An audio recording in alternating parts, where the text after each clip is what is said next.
Tell him, McCluskey. Tell him what time it is. Little Hen says it's time to rock and roll. All you people are so scared of me. Come quietly or there will be trouble. Man, that's just me. I'm Batman. This is Sparta! There is a tiger in the bathroom! I'm an excellent driver. If it bleeds, we can kill it. Quiz, hotshot. Keep the change, you filthy animal. Our perfect dream actor is not going to knock on that door and go, hey, fellas, when do I start, you know? Can I talk to you for a second? Yeah, what's up? Did you find another actor? No. Okay, well, Mike's available. He is? Hello and welcome to this week's Tuesday movie show. I knew you were going to do it. Yeah, so fooling nobody, surprising nobody. I know, but still, last week I did exactly the same, and I said I was going to use the day that we're live on air rather than the day that our show dictates what it's called, because I think people are used to us now being on one of 3 days. So if it was a Sunday show, you'd be doing the Sunday movie show then? Pretty much, yeah. Why not? It's still there. Our name is still there, the Monday movie show, and people aren't going to be confused. They're going to listen in and think to themselves, "What? This is the Tuesday?" But I've seen it on the title. It's the people are stupid though. And there's us lost our listeners. So that's a good way to start. Isn't people in general, not anyone in particular. Still, again, it's normally me who's sort of like the negative one, yet you've gone and made us lose our 8 listeners, which is not fair. However, if you're listening, there's a chat in the bottom right hand corner of the screen. Prove Andy wrong. Just prove him wrong. Tell him that you are intelligent, that you're smart people out there, because the films that we're looking at this week are pretty much on the smart side, especially the ones in the cinema section. Yep, and all three are big up for nominations in the Oscar categories, which we will get to in a little bit, but they are, in the cinema releases, Creed, we have The Revenant, and Room. Yeah, and on Blu-ray and DVD we're looking at this lot of films. Yeah, we have Anthony Hopkins back on the screen. It's been a little while, hasn't it? In Solace. We have a big screen sort of true story of the climb of Everest. We have a horror from M. Night Shyamalan with The Visit. Shyamalan. Say again. Shyamalan. I'm almost going to say everything like Sean Connery now with a shit on everything. Do not do that on everything. No. That would be disgusting. Yeah. Well, with The Visit. No. We have Olga Kurylenko. I'm pronouncing names fairly accurately tonight for me. In the thriller Momentum, we have Kirsten Stewart in Camp X-Ray. We have a small little indie film with Air, and rounding out the selection of movies this week is Last Shift. Yeah, good luck when you try to pronounce the director of The Revenant. I really hope that you have been practicing, because... You mean Alejandro González Inarritu? So close, Inarritu. Ah, you're a...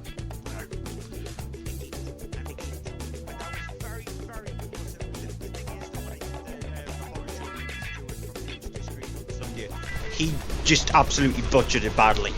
So at least you got stupidly close. Yeah. It's actually one of those names that I actually don't find that difficult to pronounce. Yeah. But I'm trying to actually put a nicer thing, because we have to go into movie news, and we're kicking off movie news with more sad news like we had to last week. Yep. Very much in the same vein as I mean, the similarities are quite startling as well. Actor and director Alan Rickman passed away last week. It was confirmed that he had died of a battle with cancer at the age of 69. So it's the same, basically. We don't know the specifics of what type of cancer, same as we have, but David Bowie died the week previously of cancer as well, and at the same age. I mean, to anyone, if you don't know who Alan Rickman is by name, you will know him from one of four. Well, I say four, but one of them is a whole load of things. You'll know him from either Die Hard as Hans Gruber. You'll know him from Galaxy Quest. I can't remember the name of the character on there. You'll know him from Dogma as Metatron, or you'll know him as Severus Snape from one of the 7 Harry Potter films. Yeah, I'll always remember him as Dean from Galaxy Quest. So I loved his character in Galaxy. I love that film. I just love his line. I love his line that could you possibly try not to hit every single one of them? And it's the way he says it, and he puts so much into it. But it's just that film in general, though. That film in general is just awesome to watch. It's really funny. It's Tim Allen's best work. But yeah, it's just a good send-up on science fiction. But it is. Again, like we said last week with David Bowie, he's going to be a huge, massive loss because he was one of those British actors who could play multiple different roles. He could be nice and sweet, but then he could play somebody evil. If you look at one of the outtakes that was released from one of the previous Harry Potter films, when in fact there was a scene where all of them are in the hall and they have to be asleep, and Michael Gambon and him, Alan Rickman, played a trick on Daniel Radcliffe by putting a fart machine in his sleeping blanket. So I've not seen that. Getting off this fart machine all the time, and that's what he was doing. He was always constantly playing tricks on people on the sets, not just on Harry Potter, but on multiple different films. He has that unique voice as well. He does, very, very dry. But I mean, it's a thing of that. I mean, that's why it's not. I don't know that I'd have to say it's definitely my favourite, but one of my favourites of him. Of course, there's Die Hard, but I do love him in Dogma because he's just so his dry wit and his absolute disdain for just being, for being basically an angel who can't do anything and these rules and such. And he hates, not being allowed to drink and things like that. And it's just the absolute disdain that he has for everything that comes through. And who could forget as well? He voiced the robot in Hitchhiker's Guide. It was like is it Alan? I think it was nobody will care anyway. It doesn't matter. Such modernity in you would be down at that perfectly. sarcastic, but with the most downtrodden, down-toned kind of voice possible. Yeah. Not sounding enthusiastic whatsoever. Yes. We can also, we also have to say as well that he was also quite a successful director. I mean, a couple of the films he did more than this, but I know obviously from memory, Truly, Madly, Deeply, which I think might have been his first directorial thing. But he did like a small film with him, and I think it was Julianne. Someone I can't remember her name now, but it was a. No, I don't think it was. But it's a good little drama, basically about a woman who's, oddly enough, whose husband comes back from the dead, and she's kind of there with his spirit, and it's a weird thing, which is oddly kind of timely for this. But and then more recently he did A Little Chaos, last year with Kate Winslet in it, and he also had a small sort of role in the film as well. So yeah, he will definitely be missed. Yeah. Anyway, on to other news that drives the show. According to Slash Film, the sixth Die Hard film, like we really do need a sixth one, is happening, however, in a very confusing way. Titled Die Hard Year One, the film will be both a sequel to the last film and a prequel to the first film, where we'll see young John McClane meeting his wife for the first time, but also older John McClane played by Bruce Willis. This really just I don't bother with this really. That's not how Die Hard started. Die Hard wasn't a whole thing of him being a cop who did all this and was used to this sort of thing and a big action thing, because the first Die Hard film is him being in that situation for the first time. I honestly don't know what they're thinking. It would be better to just restart the franchise and do a reboot, but they probably realise, we do that once and it'll be terrible. We can stretch another one out of the other ones and then we'll do a reboot. Yeah, the worst thing is the director of the previous one, he's coming back to direct this one. So yeah, that says a lot, doesn't it? I can't even remember his name because it was such a bad film. Nobody cares. Vin Diesel has revealed that Fast and Furious 8 will be set in New York City with the release of April 2017. It will also be a part of a trilogy. So 8, 9 and 10. Straight Outta Compton director F. Gary Gray will direct it. I don't have a problem with this, and they've worked together actually. Him and Vin Diesel have worked together on A Man Alone, which was quite a while ago. And I do like F. Gary Gray as a director some of the time. And he can direct good action. I don't know about with actions as in car chasing stuff, but he does good action and good thrillers. Because one of my favourite films that he did was The Negotiator, the one with Samuel L. Jackson and Kevin Spacey with a hostage situation, and it was a good film. I enjoyed it, and I do go back to it and visit it sort of every now and again because it's one of the ones that stands out. So as much as I didn't like Straight Outta Compton, I do admit it was really well directed. I just don't like it because of the music, and the subject doesn't interest me. But I think as much as I would love to have Justin Lin back, I don't think it's going to happen. I think he has decided now to move on. He's doing Star Trek, and he'll be going, probably getting offers to do other things. So I mean, there are better options out there, but there's certainly a lot worse options. For example, the guy who directed Die Hard 5. Exactly. I've got other news, but I'll steamroll through this one because there's a few bits and bobs here. A fourth Narnia film is getting the go-ahead with a series reboot. The movie will be based on the Silver Chair book. Have you read any of the Narnia books? I remember years and years and years ago. So honestly, I don't read now as much, anywhere near as what I used to, and I hardly used to read any at all. I did read. Have been forced to actually read The Lion, Witch and the Wardrobe. No, I don't think I did read The Lion, Witch and the Wardrobe. I think I read the one where they were on the ship, not Prince Caspian, Dawn Treader, yeah. And to be honest, it didn't sell me on the franchise, on the series, so I never read any of the other ones, I don't think. Yeah, it's not very helpful though reading something like The Voyage of the Dawn Treader because it's one of the later books. It starts off with a magician's nephew because people think it's The Lion, Witch and the Wardrobe, when in fact that is actually the second book. I think it was because I read that one because there was the whole, when I was younger, there was the TV series done by BBC, which was a really good series, a good adaptation of The Lion, the Witch and the Wardrobe. And they did one of the Dawn Treader as well, I think, or Prince Caspian, which wasn't as good. Caspian and Voyage of the Dawn Treader and the Silver Chair. They just didn't do The Magician's Nephew, which is annoying because The Magician's Nephew is a really good book.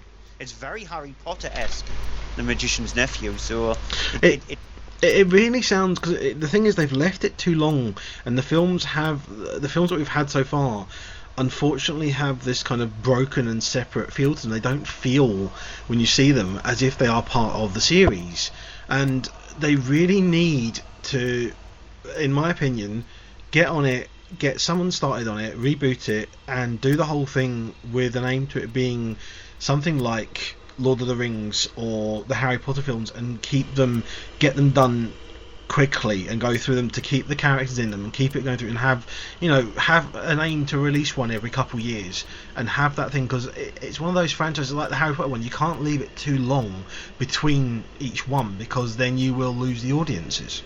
The thing is, so the Silver Chair is a very dark book. So it is, I would say, it's the darkest out of all. But is that not the last one, isn't it? No, the Silver Chair's the fourth one. It's the fourth one. So that's four. So if they start off, it's like Harry Potter. The last two Harry Potter films, the parts of Deathly Hallows, are very, very much darker. If you look at them compared to Chamber of Secrets, the first one, no, isn't the Chamber of Secrets, sorry, the Philosopher's Stone, the first one, they're really dark compared to that. And that's obviously then been over a period of about 10 years. So if you're doing the films and the fourth one is dark, that's going to be 8 years away.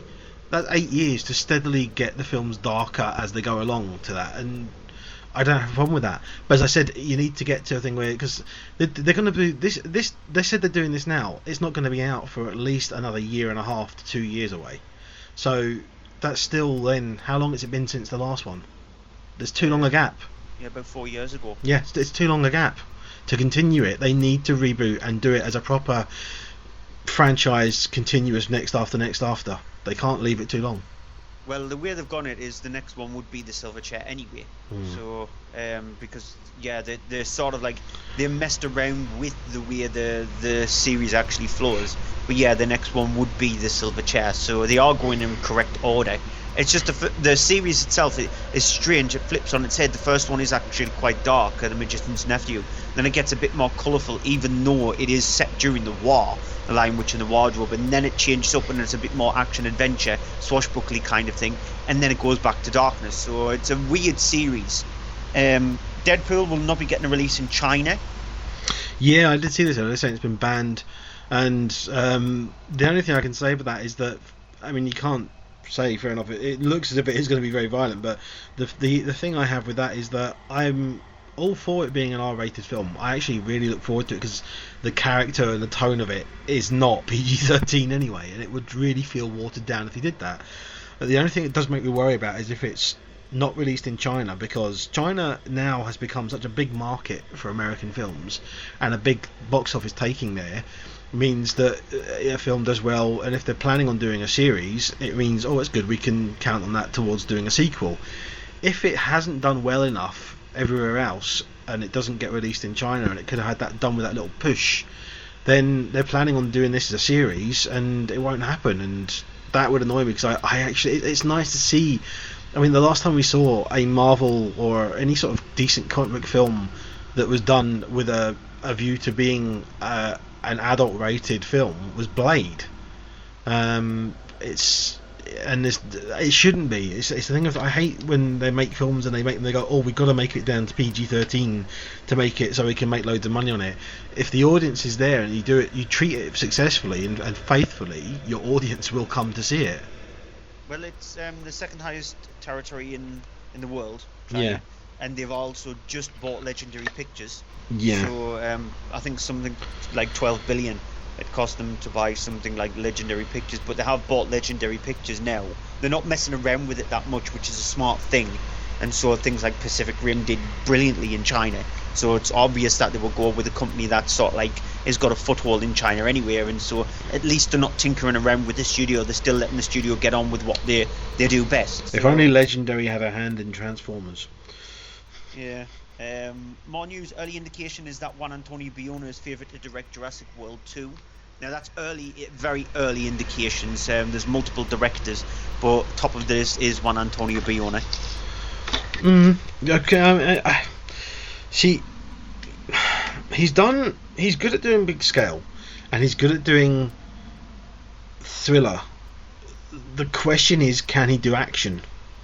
Well, look at Colin Trevorrow, and look how successful Jurassic World is. I know Jurassic World isn't like a brilliant film, but it still made stupid amounts of money at the box office. So if a director like Colin Trevorrow, who only did one movie prior to doing Jurassic World, was able to do that with Jurassic World, and now he's going to be directing a Star Wars movie, then Juan Antonio Bayona, who has done some fantastic movies in the past, should be able to handle it. Well, I mean, to be honest, you never know. I mean, look at Fantastic Four. Yeah, but the thing is, if you look at the way Juan Antonio Bayona's films have actually been going, every single film has been going up in scale and height. Yeah, so true. The Impossible was the last film that he did. Yeah, the next film is that he's doing A Monster's Call is a bit more of a step back, and more sort of like the areas of things like The Orphanage, which was one of his first films. It's more on that scale there, but it's sort of like, in a way, he's doing a Joss Whedon. He's realising he wants to go back into his comfort zone before trying to attempt something bigger. Mm-hmm. Sony have announced that they've tapped Bad Teacher and Sex Tape director Jake Kasdan to direct the Jumanji reboot. See, Bad Teacher and Sex Tape, not amongst my most memorable and favourite cinema experiences. Just meh. Yeah, exactly. And George Miller has confirmed that he is going to be directing the next Mad Max film. It's just that reports suggested that he wasn't, that he was sick of it. However, it was an interview that was taken out of context. The person who did the original interview, she heard it as him saying that he's not going to be doing the next Mad Max film, when in fact his next film is not going to be the next Mad Max film. It's going to be something else, but he has got ideas for 2 more Mad Max movies, so he is still with the Mad Max series. Yeah, which leads into the whole thing of it, because it probably will get some recognition and interest now because of the fact of that it has been nominated as an action film, which is quite rare, for Oscars in this year's Oscar nominations. The Academy announced them this last week. We won't go through the whole lot in there, pick out some in particular, but the interesting thing I think is that in sort of the best picture category, we have there now. I was surprised at this, as good as it is, Bridge of Spies is in there. I don't think it deserves to be in with the rest of the sort of the selection in there. because you do have in there as well. You have The Big Short, which is released here next week. I have actually seen it, and I would say it is actually a really enjoyable film. I really did think it was a great film. Brooklyn is there as well, which wasn't my favourite. Mad Max Fury Road, The Martian is there. So again, the categories including science fiction as well, with that, which is a rare thing. The Revenant is there, which we'll get to in a little while. Room as well is there, which we'll get to in a little while, and Spotlight, which doesn't come out for another couple of weeks as well. Yeah, I've done an Oscar prediction show with Stuart from Page to Screen. We went over every single nomination and chose what we thought there. I wish I could go back and redo that show again, because after seeing a few films that I hadn't seen, I would like to change a few of my selections, and I'm not going to say what I would love to win there because it might give stuff away. I don't want to do that at the moment. I'm not even going to reveal what my initial thought is, but it's a strongish list. It could have done with Inside Out in that, just to, because there's 8 nominations there, and it could be anywhere between 5 and 10. I think it should have just been padded out to maybe one more nomination with the Inside Out. I know it might not have had a chance with the final 5, but it would have been nice to see the Academy, which the amount of abuse that they're getting at the moment, and rightly deserved, could have had a little bit more diversity in that selection there with an animated film. Yeah, I mean the thing is, well, I would even say I think that the Academy is favouriting Bridge of Spies by putting it in there, because as much as I do think it's a really good film, it's not at the same level as most of the others. I think Brooklyn is also oddly found its way in there because of maybe when it's set, and obviously being about someone coming to America and that kind of thing, which is I think maybe influenced, because these kind of things always happen with the Academy. They always do that sort of thing. But Bridge of Spies, I think, is a great film. I don't think it's anywhere near Spielberg's best. I think it's actually average at times, and as much as I did love it, I think Inside Out deserves to be in that list more than that, saying that. So it's very similar in the year that Lincoln came out. I didn't think that Lincoln deserved to be nominated for Best Film, when in fact it was. It's Steven Spielberg. It's Steven Spielberg doing the sort of like epic drama thing that relates more so with the judging panel, because supposedly the average age of a member on the judging panel, Oscar-wise, is over the age of 60, which is ridiculous. It should be a breadth and more diverse selection of people. It should be, the age range should be between, say, 18 and 65, and it should be a good mixture of women, men, different ethnic backgrounds as well, just to make it a bit more even playing field, rather than them being very fastidious and going for the things that the very American-esque kind of films. Yeah.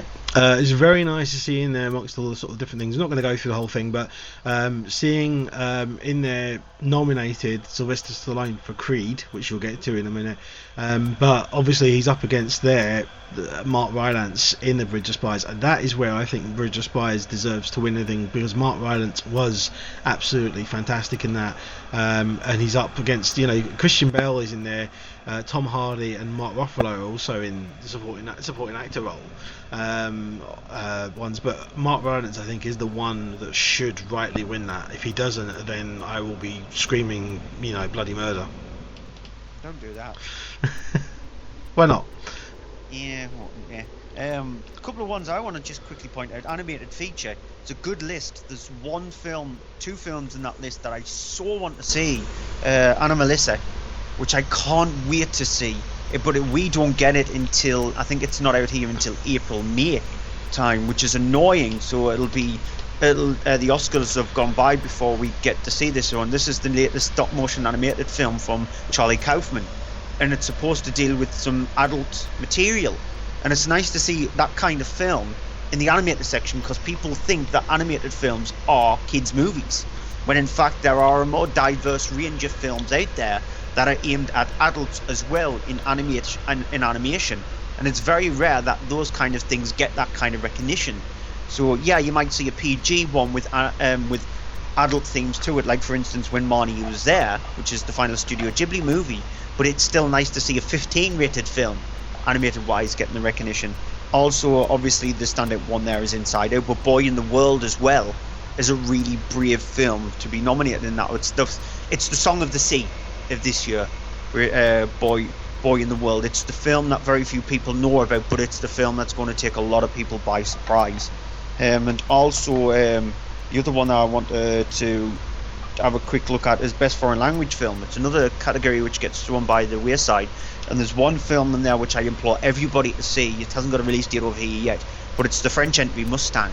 It's a fantastically brilliant constructed drama about a group of sisters who get put into this convent and locked away because they just want to be themselves. They wanted to be individuals, and that's sort of like frowned upon by their family. And it's brilliantly well created. So it's a good list, but we're not going to go into the controversy about what's happening at the moment with the Oscars. It's all over the place, and we don't want to dig our feet into that kind of thing.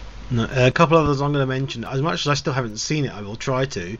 But I expect you're probably happy that Amy has been nominated for Best Documentary Feature. Yeah. And also for the musical scores, original scores. Now, I was actually really disappointed with the ones they picked in there, because Bridge of Spies is not anything especially brilliant by Thomas Newman. Carol is okay, but not anything special. The Hateful Eight by Ennio Morricone is, in fact, I really like it, but I didn't think it was the kind of thing. Morricone, isn't it? It is very. No, the one that does surprise me the most is Sicario. Now, I saw Sicario. I really kind of enjoyed it, but I honestly cannot remember the music from the film at all. It's exactly the same. And it's a strange thing, so I maybe try and see if I can go back and listen to that again, or see the film when it's on DVD again. Obviously as well, the one in there which I think is, and I think it's bound to be because of the fact of the age of it and everything, and obviously bringing it back, is Star Wars: The Force Awakens by John Williams, because it is the whole Star Wars music back again. It does have that magical thing of it's Star Wars again sort of thing, so that's in there as kind of a given. Do I think that it was the best out of all the scores there were for films last year? As much as it is high up there, it was in my list of my favourite ones. It's not my favourite of them all. I'm surprised that there aren't others mentioned in there. Yeah, exactly. But have a little look at the list. Give us your thoughts. Tell us what you think might actually win it. These award ceremonies, these ones like the Oscars, the BAFTAs, etc., they're just becoming ridiculous now. They are year in, year out. They're just, you want to bang your head on a wall, because they're becoming so predictable that it's just unbelievable. And you can pretty much sort of like, if you put a pin onto the piece of paper, it would land on each one of the winners, pretty much. You can easily predict it now, and so it's getting really annoying. A big, massive shake-up needs to occur, in not just in the Oscars, but things like Golden Globes, BAFTAs, etc. It's just starting to become way too ridiculous now. We'll get on to the new releases of the week after. I know we've used a lot of time here going over all of that kind of stuff, the Oscars, etc. But we have got the UK box office top 10 to go through still. So we've been around for about half an hour. And gotten a bit of time because I'm just getting it up on my screen here, so we'll quickly go through them. So at number 10 is Bridge of Spies. Yeah, as I said, I really did like it. I don't think it is necessarily Oscar worthy of all the categories it's been nominated, but Mark Rylance is the thing to see it for. Tom Hanks is very good in it as well, but I'm surprised he didn't get given a nomination the way the Oscars have been. So I thought it was a worthwhile film, a good film. Just I don't think it's as amazing as the Oscars seem to. At number 9 is In the Heart of the Sea. Yeah, I really did like it, but it has its fair share of problems. It has some horrible scenes of effects not looking finished. It has some scenes of green screen which looks really quite terrible in places, and the voices in it are quite bad. But it is a suspenseful watch, and it's one that is captivating for the majority of the time. At number 8 is The Hunger Games Mockingjay Part 2. Can we say anything more, really? I mean, it's not the best of the series. It's an ending to the series, but it struggles. Yeah, and my cinema, which I don't mind naming and shame, it's the cinema in Sunderland if you live in Sunderland. Please stop showing it. There are other films out there. Why would you put this film on one screen a night when you could actually give it to other films? For example, they're still showing Spectre. Why? Yeah, a lot of cinemas are still. It's had its time now. Give the chance to other films. Number 7 is The Good Dinosaur, which I still haven't seen, actually. Yeah, it's fine. fantastic animation, storyline lets it down. Number 6 is Snoopy and Charlie Brown, the Peanuts movie. Again, I haven't seen this one either. In Yeah, fact, you're getting it's into a fine. lot of them coming up. I haven't seen another one. 2 animated films side by side, which pretty much mirror each other. It's fine. However, the animation in this one is nowhere near as good as The Good Dinosaur. It just lacks. It doesn't have very much depth to it. The story is very simple. Number 5 is Joy, Which is it's not the best film from David Ayer, but it's a solid performance from Jennifer Lawrence, and it's a solid film. It's just it very much kind of lumbers its way through most of it, and then it kind of comes to life at scenes which it's as if it's focusing on all the wrong bits, because then there's a couple of bits of it, especially when it gets to the shopping network thing and it comes to life, and I was like, oh, I wish it had all been about the shopping network thing. That would have been brilliant, but it's not that. It's a very much it's a solid drama, but you'll go into it, you'll think, oh, this looks okay, you'll enjoy it, and you'll come out and you'll go, I wish it had been this instead. Yeah, and it's directed by David O. Russell. David O. Russell, I was just saying David O. Sorry. Number 4 is The Danish Girl. Which is the other one I haven't seen. So you've got a few to watch before. I have, you're yes. actually interested in seeing. I think Alicia Vikander's the strongest at this point. Yeah.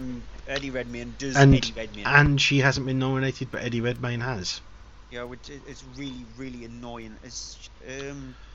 She has been nominated in supporting actress, which is the one that got. Was it for this? I thought it was for. Yeah, for The Danish Girl. Oh, it is. Okay, I thought it was for I Ex don't know how Machina. you can put her as a supporting actress when in fact she's the lead actress. The way the Oscars looked at it is she's been nominated in that because she's the supporting actress to Eddie Redmayne, and the studio probably put her forward for best supporting actress because she's got a better chance in that category than best actress, which is annoying as hell.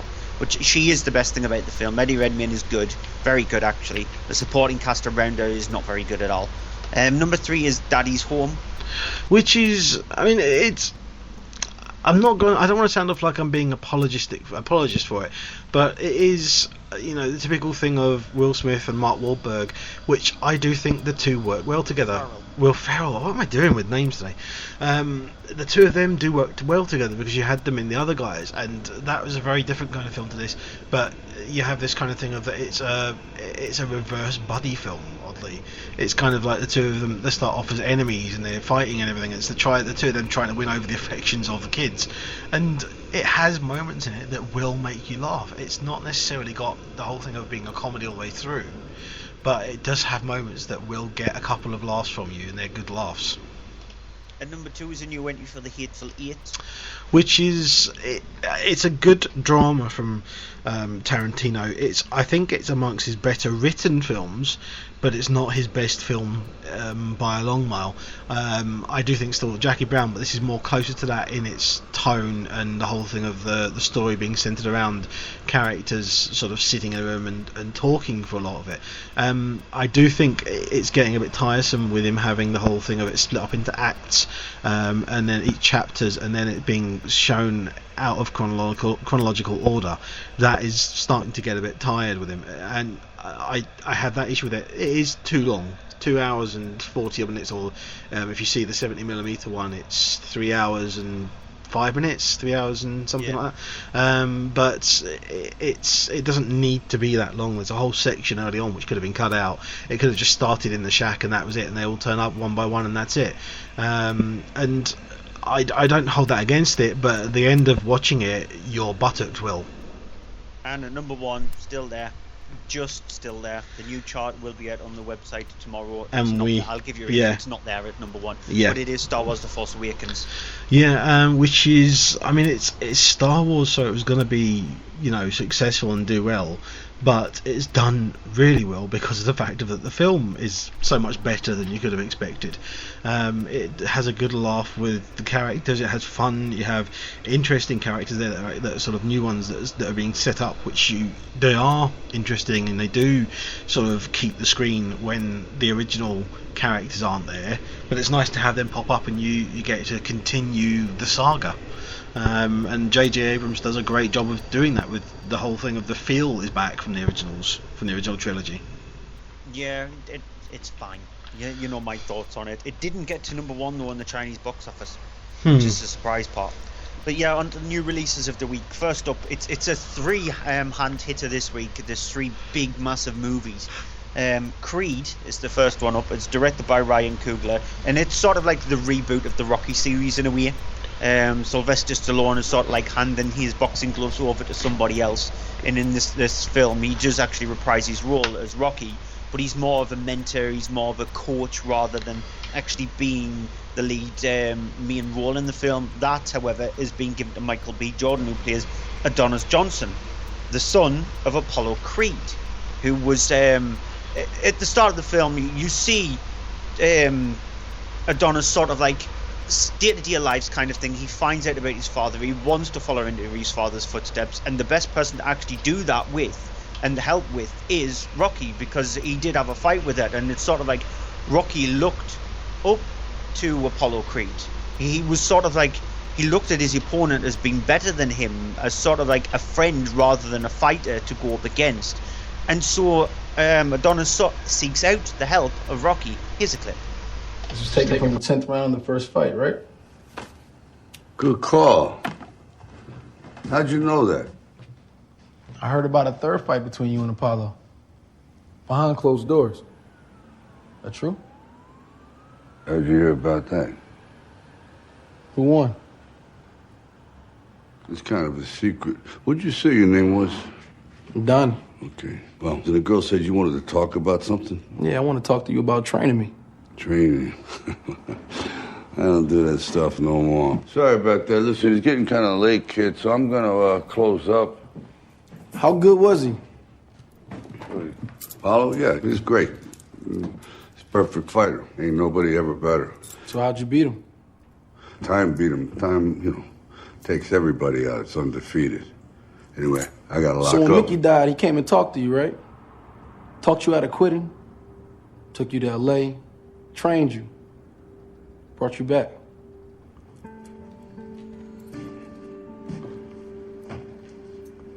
How do you know all this?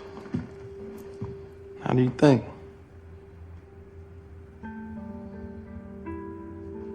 What are you, like a cousin? He's my father. And so, yeah, the rest of the film is all about Adonis getting trained up by Rocky. However, things do occur throughout the movie which might harm him, along with the fact that Adonis sort of like falls in love with his neighbour. She causes a lot of trouble at first by blasting her music really loudly.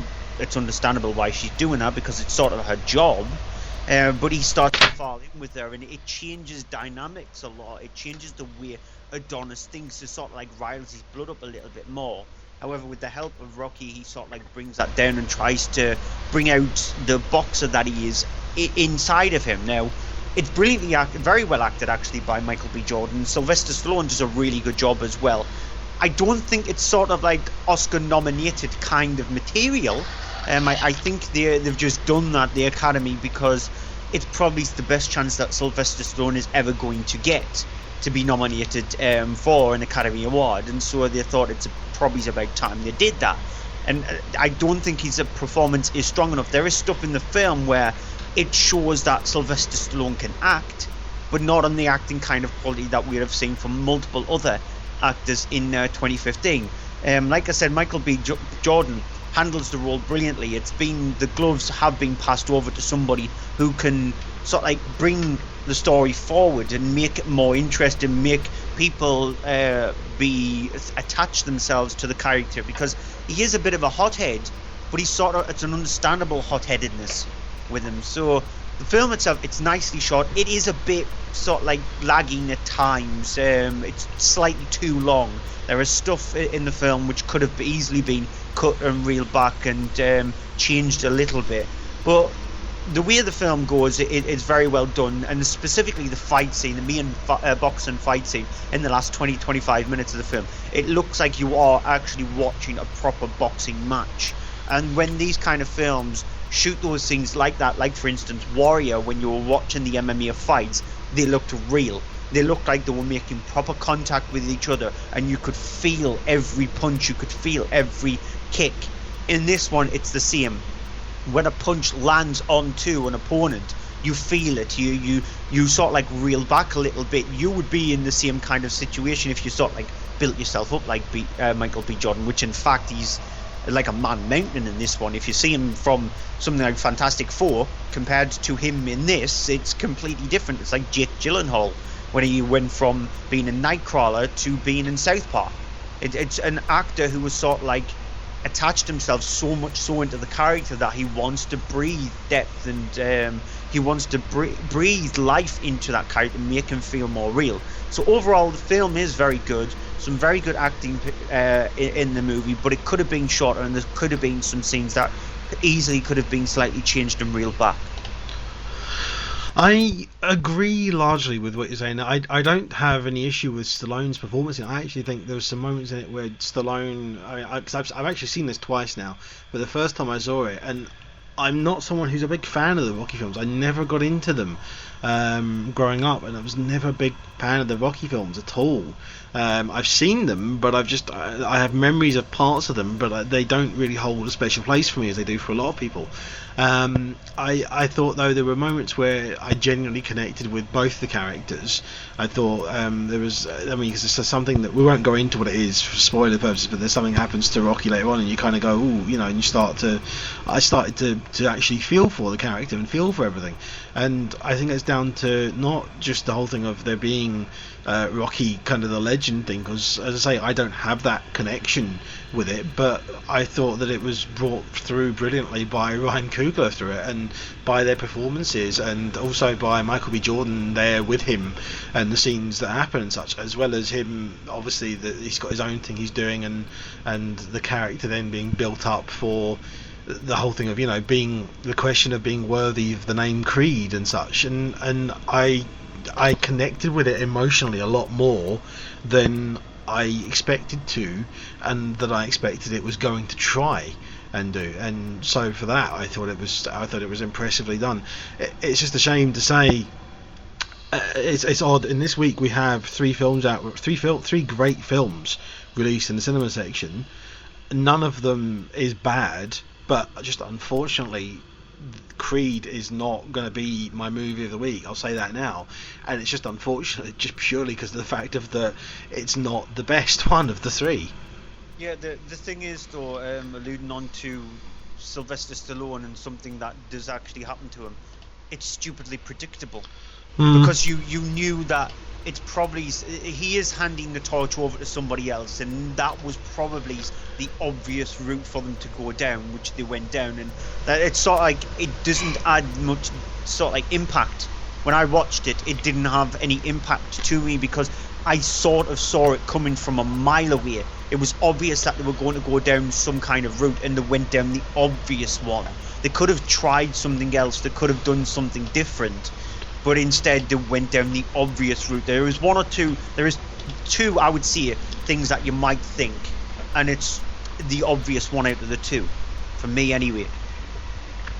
Okay, on to The Revenant, which is directed by Alejandro González Iñárritu. Yeah, it is the story of Hugh Glass, played by Leonardo DiCaprio. It's set during the 1800s in America, where you have the sort of the frontiersmen that are at the start of the film. There's a group of them there of around 40 men who are skinning animals for furs, and they're attacked by a group of Indians. Managed to escape with only a handful of them getting away, thanks to some quick timing and them getting onto a boat, and they have to sort of be led their way through to try and get back to their camp, while these Indians are sort of trying to track them and follow them, being led by DiCaprio's character because of the fact that he knows the area. He has a son who is half Indian from a previous relationship. He is sort of treated as kind of the outsider by the group, kind of sub-leader, played by Tom Hardy, who's kind of the one amongst the group of men that's left who kind of wants to leave him for dead and all. The issue being that after he's attacked by a bear, a very savage and graphic attack of a fight with a bear, he is left in a situation where it looks as if he is not going to make it, and Tom Hardy's character basically buries him, leaving him for dead, and doesn't want to sort of anything further to do with him. The issue of that is then, of course, that he isn't dead. He does manage to survive, and he goes on to try and get back in order to basically take his revenge on Tom Hardy's character. Here's a clip. I need a horse and a gun. No, you need rest and something to eat. I'm going after him. No, he'll never find it without me. You wait till morning, he'll have a day's head start and get away. No, he won't. He's afraid. He knows how far I came for him. Same as that elk, when they get afraid, they run deep into the woods. I got him trapped, he doesn't know it yet. How can you be so sure? I think he has everything to lose. I can't let you go back out there. Not again. I ain't afraid to die anymore. I've done it already. So here's the thing with The Revenant. It is a very, very graphically shot, very, very sort of articulated movie, and I mean that in the sense of you have the opening scene it's a very well orchestrated opening with this attack by the Indians. I think it's a Pawnee, they say, and it's them that are attacking, and they're running, and it's got some beautifully shot sequences, not only for the landscape and the way it looked, but also the way the camera work has been handled, the way the shots have been set up, the way that all the action and things that are happening have been set up and planned out meticulously. And they have some shots that are this is the thing that Inarritu likes to do from Birdman. He loved to do shots, as much as that film was obviously cut together, and there were shots that were done to make it look as if it was done in one single shot. There are long takes in that they've done and must have practiced and done again, and the same thing has been applied here. They have some beautiful shots in this that are a minute, 2 minutes long at times, without a single cut, and it's definitely without a cut. It's not edited together and through clever manipulation of the camera and angles and such. There is a beautiful scene, especially early on. I noticed there's one during the battle where you have it goes from one person killing a person to that person then it kind of like a chain going through who kills this person's killed by this person's killed, and it's all in one shot, and it's all fluid, and it's incredibly just amazing and overwhelming that you kind of don't get a moment to recover from it. You can't kind of look away as it does when you're watching something and it edits and cuts to somewhere else. But that is very, very impressive in the film. There's also some sequences, as I say, in particular the bear attack. Now, it's CG bear in parts, and it's done with such a there's such a life to not only the bear but also just the camera and everything, and the whole thing. It's a savage sort of kind of attack that you feel it. You are there, and the way it is done, it's so kind of visceral and in your face, and you're there, and there's shots where in single long takes where DiCaprio's character is tossed around by this bear and scraped by it, and you see in full gory detail what's happening to him, and it's genuinely shocking. But again, you even if you were to try and go and turn away, you can't, because it's just so engaging and brilliantly done. The problem I do have is that for the film's 2.5 hour running time, there is then, after that and in the middle of the film especially, some moments where there are just things that stood out to me as inconsistencies in the film that I had problems with.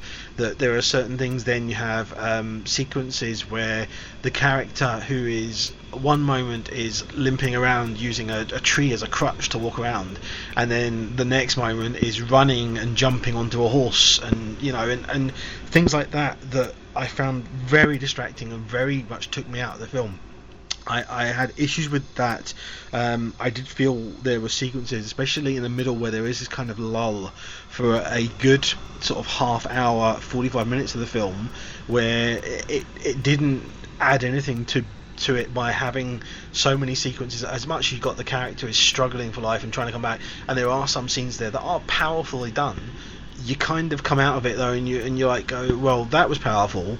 Then this bit there was 5 minutes that didn't need to be there at all, and I would have just gone on to the next bit. It just could have done with little bits of trimming of the fat here and there, bits and pieces, especially in this middle section, because then it kind of does shift gears and change and become a different kind of film for the kind of the last half of it. And I don't want to say any more than that and go into what's in that, because it's kind of, to say anything more than that would be spoilerish territory. But I did enjoy it. I did like it. I did think it is an amazing film. I do think it's beautifully shot. I am glad that it's been nominated for Academy Awards, that it has been, but not for all of them. I think there are some there that it shouldn't have been. I don't necessarily think that it's the best film in the list, but it is kind of, you know, high up there in the ones that are nominated. I do think that Leonardo DiCaprio should win one for his performance in this, because he does have, for the majority of the film, there's no dialogue. It's all from his performance, his look, his gaze, his behaviour, and you know, the pained look on his face as he's struggling to basically not die. And it is an Academy Award worthy performance, I think. So I do think finally he's going to get one, but I don't think that, I mean, the cinematography is one of the ones that definitely is, and the camera work is. I don't know that Inarritu should be the winner of best director. It is a great one, but he's allowed the film to be less than it could have by not stripping it down as much as he needed to. Few things. I thought the film was really good. It's way too long. It's way too long. Yeah. I think Inarritu concentrates a lot on landscape and filler shots. He does that way too much in the film. There are times in the film where he's going, yes, look at the landscape that I'm at, and they're beautiful, but it reminds you more of a Toss and Sing kind of film, or a movie like that. It's a movie where he's sort of like trying to show off an art gallery exhibition at times, rather than trying to bring along the storyline. Mm-hmm. And a lot of those scenes could have easily been reeled back, cut, and the movie could have not have lost any of its impact. As a matter of fact, it would have felt more like a Mad Max kind of movie. There would have been times in the film where you're giving the chance to take a breath, take relaxation for a few minutes, and then you're thrown back straight into it. That's the way Mad Max did it, and the film itself kept its running time perfectly, and it managed to flow the film along perfectly. That's what could have happened, and you would have lost a good half an hour, and the film itself, I think, would have had much more of an impact. I think Leonardo DiCaprio is fantastic in the film. I think his role is a very simplistic role. It's a brutal role, but it's a very simplistic role. It sounds like a negative when you see that he doesn't have a lot to do on the acting side of things. He has a lot to do on the reacting side of things. Yes. The things that is actually happening to him, and his reactions to everything that's happening to him. He does a lot on that, and that's when I agree with you. He shows more of his emotions. It would have been much better if he didn't see a single word during the film. Even though he does have lines to say, I think an impact would have been much more harsher on him if you saw him go through all this pain, and you had to see the pain through his reactions with his facial things that he does, or his movements, rather than him sort of like trying to speak. And so I think he's done a fantastic performance from that, even though it's very simplistic. I think Tom Hardy, out of everybody, if I have to pick one who's the weakest, I think he's the weakest element of it. Everybody else does a really good job. Again, Brendan Gleeson, I don't know. Donald Gleeson, yeah. I don't know what he's doing. I don't know what's happening with him, because I didn't like him at all in Star Wars The Force Awakens. I thought him as a bad guy, and that just didn't work. I think in this one, it just didn't work for me neither. I think his character was just didn't even feel like he belonged to that film. Like he was selected from a different movie and just dropped into that film. So those two performances, I think, is the weakest out of the bunch. Will Poulter has a small appearance. He's actually very good in it, in the scenes that he has, because he has a kind of an interesting character arc in it, the most interesting character arc of sort of all the supporting characters than Tom Hardy or Donald Gleason's. Yeah, he has. I would say, out of all of them, he's got the harshest one, because he's the one who has to sort of like change his mind multiple times. But is he doing it for the best? And he's always thinking to himself, is he doing things for the best? Mm-hmm. So yeah, he's got the hardest dichotomy, but the film itself is very good. It is a very good film. It's just it does have problems. It's not this epic movie that a lot of critics are making it out to be. It's epic in scale and scope, but in other areas it's very it's got some faults. The story especially is very, very like thin on the ground. Can't handle its 2.5 hour running time. Yeah, that shouldn't have been allowed to go really over 2 hour and sort of 20 at most, I think. 2 hours easily. It could have. Even 2 hours 20. 2 hours would have stripped it down quite a bit. But if you're struggling to make it, he should have gone right 2 hours and 20. I'll aim for that. But he's gone, over 2.5, which is a bit too much. Yeah, 2 hours I think is probably the best, because it's just over 2.5 hours. So if you're seeing 2 hours 20, you're only cutting back about 10 minutes, and there's more than 10 minutes of stuff in that film which could have easily been pulled back to make it more of a 2 hour film, more impactful kind of movie. Final film in the cinema section this week is Room. Now it's one of those films where the less you know about things in the film, the better, and don't watch the trailer. The trailer is just not very well handled. It gives too much away. It's directed by Lenny Abrahamson, who did brilliantly What Richard Did. It stars Brie Larson, who plays Ma, and her 5-year-old son, who's played by 9-year-old Jacob Tremblay, who won an award at the weekend. Watch his acceptance speech. It's fantastic. And it is about a mother and son who's locked in this thing that they called Room. Now for Jack, that's his life. That's all he knows. He just knows Skylight and the things that happen on television and his relationship with his mother, Ma. For Ma, that's not her life. She's been trapped in this area for about 7 years after an incident that happened, which I'm not going to tell you. And what happens during the first half of the film, it's all about how you see their life and how you see cogs starting to tick through Ma's brain about how we're going to get out of here. And the second half of the film obviously plays on when they do get out of it. Here's the clip when they're inside Room. Do you remember how Alice wasn't always in Wonderland? She fell down, down, down deep in a hole. Right, well, I wasn't always in Room. I'm like Alice. I was a little girl named Joy. Nah. And I lived in a house with my mom and my dad. You would call them Grandma and Grandpa. What house? A house. It was in the world. And there was a backyard, and we had a hammock. And we would swing in the hammock, and we would eat ice cream. A TV house? No, Jack, a real house, not TV. Are you even listening to me? When I was a little older, when I was 17, I was walking home from school. Where was I? You were still up in heaven. But there was a guy, he pretended that his dog was sick. What guy? Old Nick. We call him Old Nick. I don't know what his real name is. But he pretended his dog was sick. What's the dog's name? Jack, there wasn't a dog. He was trying to trick me. Okay? There wasn't a dog. Old Nick stole me. I want a different story. No, this is the story that you get. He put me in his garden shed. Here. Room is shed. Now, the thing about Room is, it's one of those films where if you get it wrong, you get it badly wrong. It's a movie that it could be trying so hard to tug onto your heartstrings that it feels like a pastiche of these kind of films. Whereas if it gets it right, then it gets it perfectly right. And in the hands of a director which can handle that kind of thing, it's the kind of movie where you definitely think it deserves the plaudits that it's getting. Now, Lenny Abrahamson has shown in the past that he is a strong director. He's a strong director who can handle very tough subjects.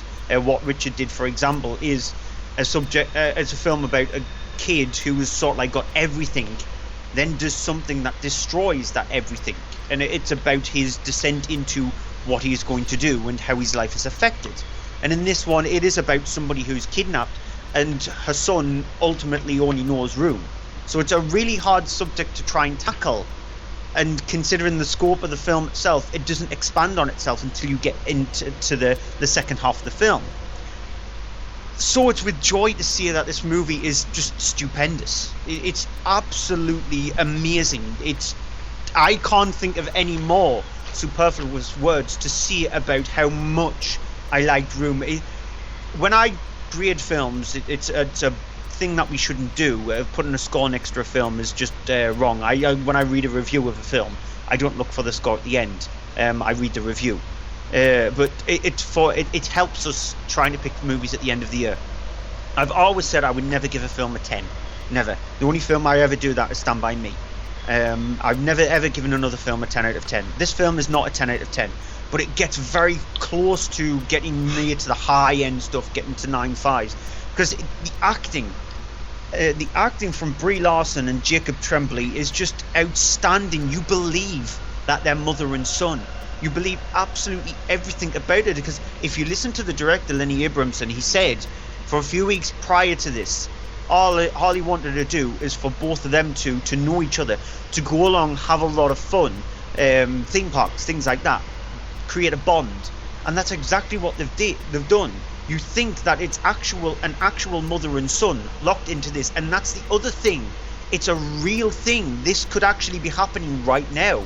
There could be somebody locked into a room with a kid who does not know what life is like.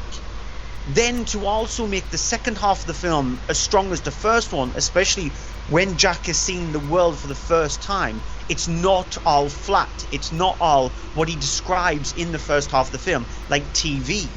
It's not all the creation of something else. It's just expansive. It's air, it's sea, it's sand, it's leaves. There are scenes where he does look at a leaf and he doesn't believe it, that it's actually real. So it's sort of like, in a way, he's being born for the first time. And it's just brilliantly handled on everything, on all standpoints of view. The supporting cast, William H. Macy, who just got a brief role in the film, and Joan Allen as well. I adore this movie. I agree as well. It is a fantastic thing, and the thing that's interesting about it as well is that it's not really the Joy, as we come to learn. It's not really her story. It is the boys. I think his name now. Jack's. It is Jack's story, and even at times there are some scenes specifically where it's all told from Jack's point of view. There's even some shots which are done from Jack's point of view to show, when something's happening and you see his view of, as someone who has never experienced anything like this before, is now seeing the world from his view, almost in a way kind of like what Spielberg does with this innocence and view of the world. There's this thing that is done with this film by Abramson that does this. He does this thing where he manages to kind of put the viewer in Jack's point of view, and I don't just mean literally like the camera's down low as a kid. I mean the way that the camera looks at something is different, and it's new, and you look at something and you start wondering, you start thinking, oh, does that mean this, does that mean this? You start kind of questioning what you know, because you're starting to think and see the world as this 5-year-old boy does. And it is a fantastic performance from Brie Larson, but definitely is, if they didn't have Jacob Tremblay in there doing such a great job, the film would fail, because he's such an intricate, such important thing in the centre of the film, and manages to do a great job with it, and to be serious and sincere. And you heard in that clip, he's like, screaming about, I want a different story, because his brain just can't wrap around the ideas that are being fed to him, that all this stuff that he's been sort of told is just TV is actually real, and then experiencing it for the first time. And it's a really brilliantly handled film and performances. What a time to... This movie will actually remain in my mind for the rest of the year. When we were trying to sort of like come up with films for our lists for the best film and worst films of 2015, when you were especially, you go, oh yeah, that was released in 2015. You always seem to forget sort of like the films that were released in the first early on month. Yeah. And this one will actually definitely stay with me, because if this is not in my top 5 of the year, then 2016 will have probably been the best year for films. If there is 5 other films that is released this year that is better than Room, then it is an outstanding year of films. And so this has set the bar extremely high for me. And that's it for the cinema section. And so we'll be back after an ad break with the Blu-ray and DVD section, which unfortunately none of the films in that list can actually get anywhere close to this. There was a real sense of you were doing something wrong, but that did give it that feeling of excitement. When the reveal of the film happens, that's when it just becomes absurd. And the atmosphere and just the sense you get whenever you go into it is undeniable. It did absolutely zero for me, which could be for the hype. What we've just discussed there is just scratching the surface on it. Hi, I'm Eric England, the director of Contracted, and you're listening to From Page to Screen, the horror show.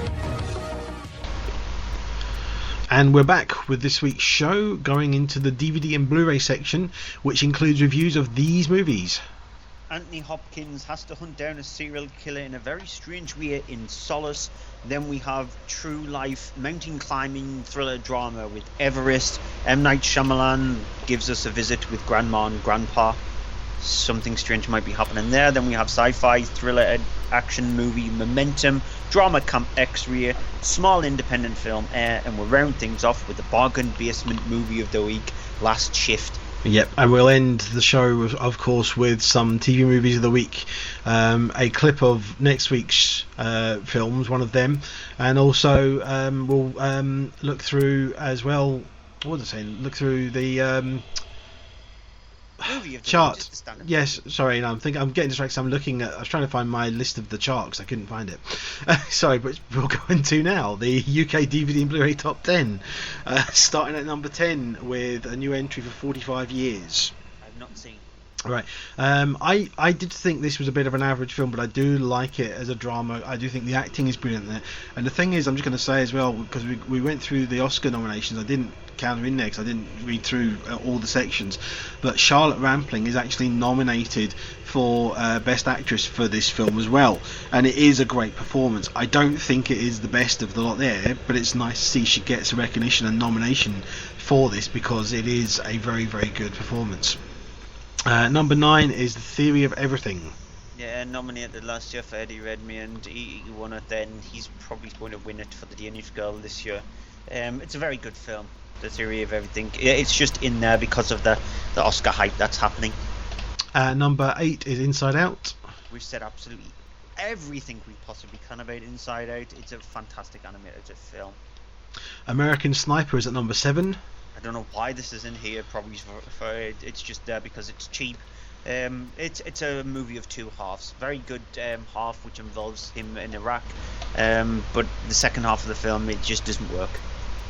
Kingsman: The Secret Service is at number 6. Another movie that seemed to dug its toes into the top 10. It's been in there for umpteen weeks now. Yeah, very good film. We'll skip over the next two really because it's Davina's 5 a week fit and Lorraine Living to the Max exercise DVDs. Number 3, new entries all the way now for Sherlock the Abominable Bride. I didn't watch it. I am a huge Sherlock fan and I've not seen it.